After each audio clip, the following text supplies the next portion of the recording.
Like करिए, subscribe करिए, bell icon दबाना बिल्कुल मत भूलिए। हमारे जिस तरीके से कश्मीर के ऊपर और मजहब के ऊपर मेरा मसला, इस पे सियासत होती है, बिल्कुल टोटल सियासत होती है। अब ये मैं इस पे अर्ज ये करना चाहूंगा कि आपने, पाकिस्तान ने बिल्कुल डायलॉग बंद कर दिया है। आपका क्या ख्याल है, डायलॉग बंद करना सोल्यूशन है?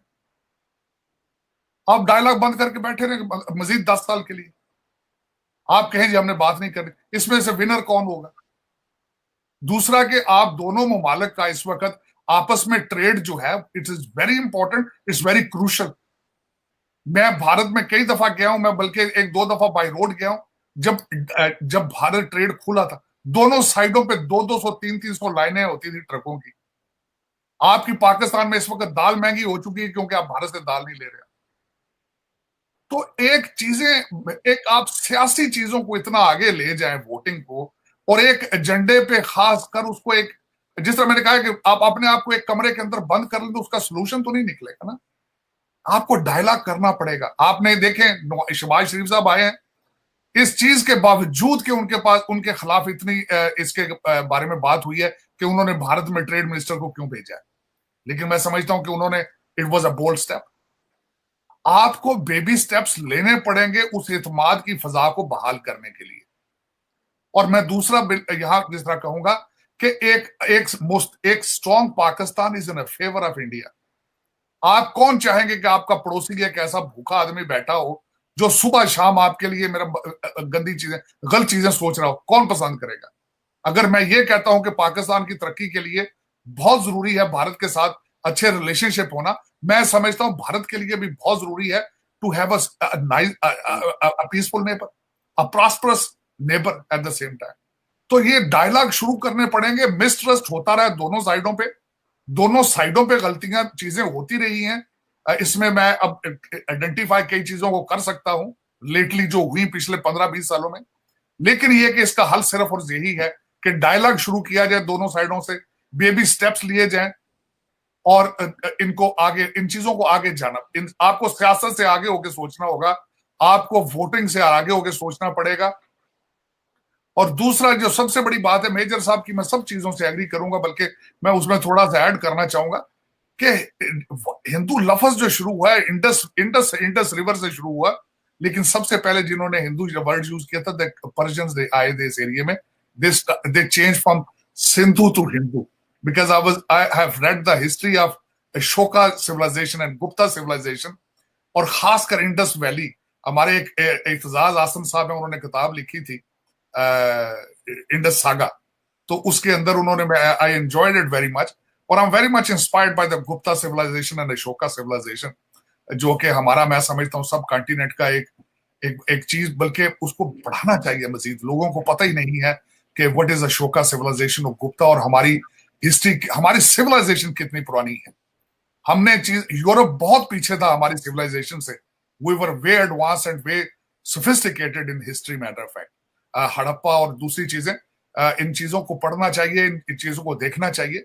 और सबसे, जब तक हमने सियासत को सियासत नहीं समझना, और जब तक हमने बुर्दबारी और इन चीजों को नहीं आगे लाना, उस रीजन की तरक्की जो है वो पॉसिबल नहीं है।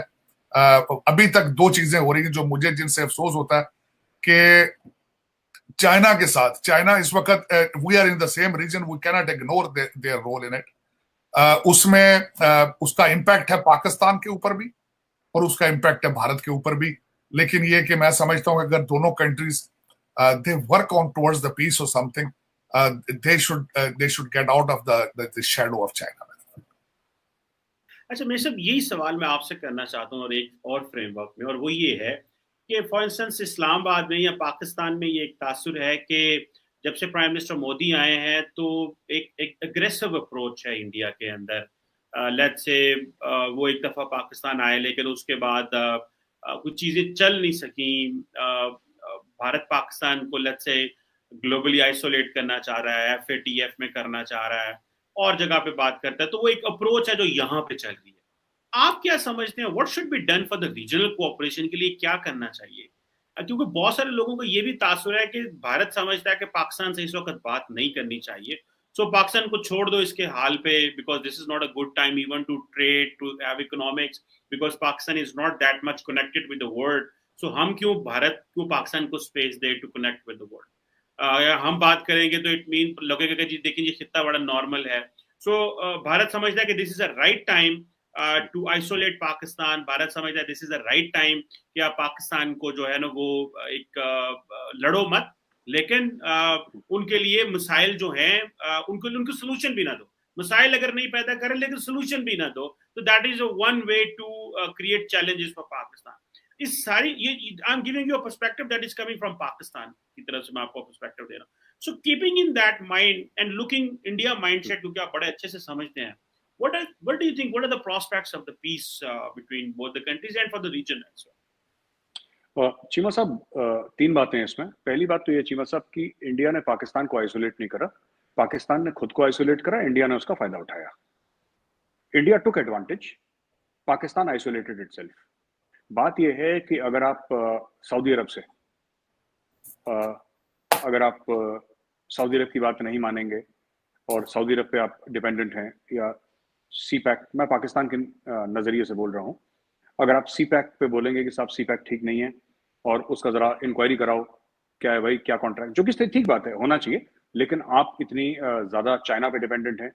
फिर आप अमेरिका को ये बोलेंगे कि जब अमेरिका ने कितना 35-38 बिलियन डॉलर, ट्रम्प साहब का एक ट्वीट भी है, बड़ा मशहूर ट्वीट, जो 1 जनवरी को उन्होंने करा था, तो लोग ये सोचते हैं कि भाई पाकिस्तान में एक ये है कि साहब, मैं आपको बताता हूँ इसमें थिंकिंग, और मैंने दोनों तरफ के लोगों से बात करके, हो सकता है कि जो ये लोग बात कर रहे हैं, जो पाकिस्तानियों ने बात करी है, that is not representative of Pakistani thinking, और जो अमेरिकन ने बात करी है, that is not representative of American thinking. ये भी हो सकता है, लेकिन पाकिस्तानियों का अक्सर ये कहना है कि अमेरिका ने हमारे साथ हर समय ट्रांजैक्शनल रिलेशनशिप रखी, और जब उनका काम खत्म हो गया तो अमेरिका हाथ झाड़ के चला गया। कई अमेरिकन हैं, और मैं फिर कह रहा हूं, मैं ये नहीं कह रहा कि रिपब्लिकन या डेमोक्रेट पार्टी का ऐसी थिंकिंग है, पर मैं कह रहा हूं कई अमेरिकन ऐसा सोचते हैं कि भाई जब हमने आपको काम बोला तो आपने बोला इतने पैसे दे दो, हमने आपको पैसे दे दिए, काम खत्म हो गया, कौन सी रिश्तेदारी, फिर कौन सी दोस्ती? यारियां पैसे से नहीं होती।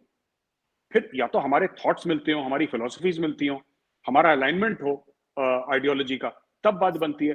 तो जैसे कि जब फर्स्ट अफगान जिहाद की हम बात करते हैं 79 to 89 के बीच में, राइट, जिसमें पाकिस्तान कहता है कि उसकी वजह से कोकेन और हेरोइन और कालिशनिकोव का कल्चर पाकिस्तान में आया, ठीक है, उसमें एक बड़ी मशहूर किताब है द बेयर ट्रैप, वो पाकिस्तान के एक ब्रिगेडियर साहब ने लिखी है। He was I think number 3 और number 2 in the ISI at that point in time. जो भी थे वो ब्रिगेडियर साहब, he used to work directly with general Hamid Gul के साथ काम करते थे वो डायरेक्टली।